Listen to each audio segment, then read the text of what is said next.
જય મહારાજ, જય Shri Krishna. Welcome back to Riya kitchen YouTube ચેનલમાં આપનું હાર્દિક સ્વાગત છે. તો આજે આપણે બનાવીશું ચરોતરનો તીખો લીલો ખીચડો. આ ખીચડો ખાવામાં ખૂબ જ સ્વાદિષ્ટ લાગે છે અને ટેસ્ટી પણ એટલો જ લાગે છે. સાથે જ તેને બનાવવામાં પણ ખૂબ જ સરળ છે. આ મકર સંક્રાંતિ પર તમે પણ આ ખીચડો બનાવીને ઘરના બધાને સર્વ કરી શકો છો.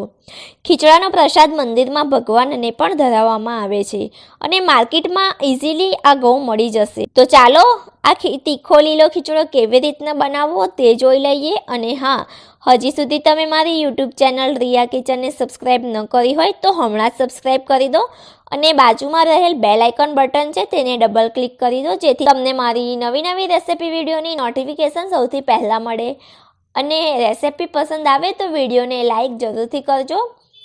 તો ચાલો આજની આ રેસિપી શરૂ કરીએ. અહીંયા મેં 1 કપ ખીચડાના ઘઉં લીધા છે અને તેને પલાળવા માટે ગરમ પાણી કરીને રાખ્યું છે.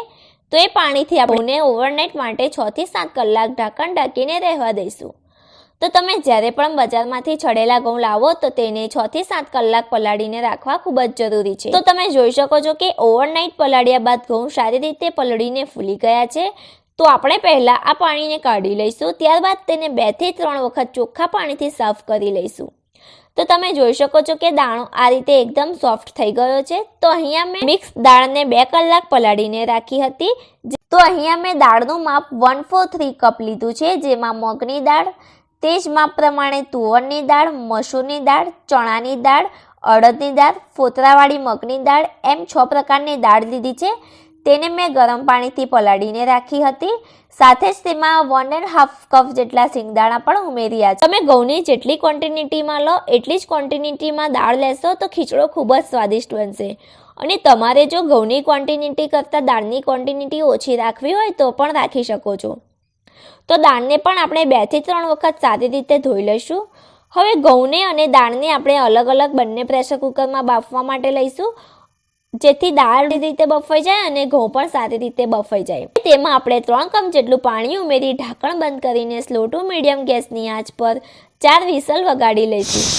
4 થી વિસલ વાગે એટલે ગેસની આંચને બંધ કરી દઈશું અને કુકરને ઠંડુ થવા દઈશું. તો હવે તમે અહીંયા જોઈ શકો છો કે કુકર ઠંડુ થઈ ગયું છે. તો ઢાંકણ ખોલીને ચેક કરી લઈશું. તો આપણા ઘઉં આ રીતે બફાઈ ગયા છે. દાણો હાથમાં પ્રેસ કરશો તો તે તરત પ્રેસ થઈ જશે અને દાળ પણ સારી રીતે બફાઈ ગઈ છે. દાળને આપણે ક્રશ નથી કરવાની, એટલે દાળને આખી જ આપણે રાખવાના છે, જેથી ખીચડામાં આ રીતે તેનો ટેસ્ટ ખૂબ જ સારો લાગે છે. તો અહીંયા આપણે એક કઢાઈને ગરમ કરવા મૂકીશું. કઢાઈ ગરમ થઈ જાય એટલે તેમાં 3 થી 4 ચમચી તેલ મૂકીશું. તેલ ગરમ થાય એટલે તેમાં 1 ચમચી અજમો ઉમેરીશું. અજમો ઉમેરવાથી ખીચડામાં તેનો ટેસ્ટ ખૂબ જ સારો આવે છે અને પાચન માટે પણ ખૂબ જ સારો છે. હવે તેમાં આખા સૂકા મસાલા ઉમેરવાના છે, જેમાં આપણે 1 ચમચી લવિંગ અને મરિયા લઈશું, 2 તજના ટુકડા, 2 તમાલપત્રના ટુકડા, 2 સૂકા લાલ મરચાં અને લીમડાના પાન ઉમેરીશું. સૂકા મસાલા સતળાઈ જાય એટલે તેમાં 2 ચમચી આદુ મરચાંની પેસ્ટ ઉમેરીશું. ખીચડામાં તીખાસ માટે આપણે ખાલી અહીંયા સૂકા ગરમ મસાલા અને આદુ મરચાંની પેસ્ટથી જ બનાવવાનો છે. તેમાં લાલ મરચું કે હળદરનો બિલકુલ પણ ઉપયોગ નથી કરવાનો. આ તીખો લીલો ખીચડો તેના વગર પણ ખૂબ જ સ્વાદિષ્ટ લાગે છે. તો તીખાશની પ્રમાણ તમે તમારા સ્વાદ મુજબ ઓછી કે વધુ રાખી શકો છો. તો મસાલા સારી રીતે સતળાઈ ગયા છે. તો આપણે તેમાં બાફેલી દાળને ઉમેરી દઈશું.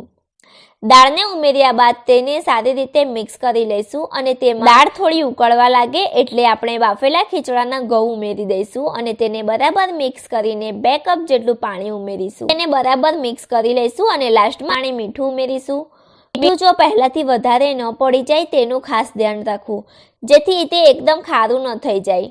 તો પહેલાં તમારે તેનો ટેસ્ટ ચેક કરી લેવો. જો તમને ઓછું લાગે તો જ તમારે ઉમેરવાનું, નહીં તો ખીચડો ખાવામાં સારો નહીં લાગે. ત્યારબાદ તેમાં લીલા ધાણા ઉમેરીને તેના પર ઢાંકણ ઢાંકીને 5 થી 7 મિનિટ ઉકળવા દઈશું. તો હવે તમે જોઈ શકો છો કે 5 મિનિટ પછી ખીચડો સારી રીતે ઉકળી ગયો છે. તો હવે ઉપરથી તેમાં લીલા ધાણા અને લીલું લસણ ઉમેરી તેને બરાબર મિક્સ કરી લઈશું. તો તમે જોઈ શકો છો કે ખીચડાની થિકનેસ આ રીતની છે. જો તમારે હજુ પણ આનાથી વધારે થિકનેસ કરવો હોય તો તમે તેને વધુ 2 મિનિટ માટે હાઈ ફ્લેમ પર રાખી શકો છો. તો જોઈને જ ગરમા ગરમ ખીચડો ખાવાનું મન થઈ જાય તેવો આપણો ચરોતરનો તીખો લીલો ખીચડો સર્વ કરવા માટે તૈયાર છે. આ ખીચડો તમે 5 થી 7 વ્યક્તિને સર્વ કરી શકો છો. તો હવે આપણે તેને સર્વિંગ બાઉલમાં કાઢીને સર્વ કરીશું અને ઉપર તમે કાચું તેલ અથવા ઘી પણ લઈ શકો છો.